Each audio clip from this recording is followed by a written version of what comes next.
4 years ago when I started on this book, I went to Scandinavia and 3 different times went to Stockholm. And the first time I arrived with my wife, I said, okay, now, if you believe Rush Limbaugh and the conservatives, we're about to enter the capital of the most heavily taxed country in the world.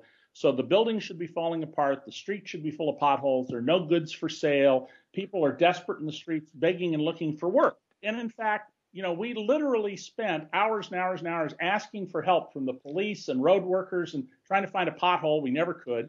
The streets were full of brand new, shiny automobiles.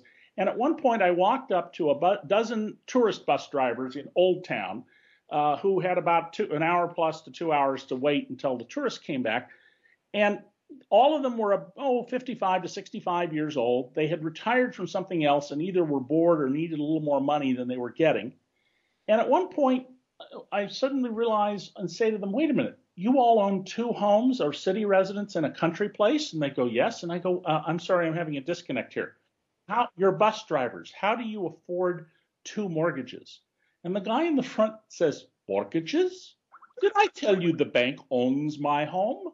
I own my homes. All 12 of them own 2 homes free and clear. Now, what do you think? Go to street corners all across America together and find 12 bus drivers, just one of whom owned 1 house free and clear. It would be hard to do. And how is that? Well, it's because they organize their economy to provide what Adam Smith said in The Wealth of Nations an economy should do. Any policy that benefits the majority must be good policy. We organize our economy on the theory that the very, very richest among us, the multi-billionaires, don't have enough. And then unless we give them more, our economy can't grow. That's just nonsense.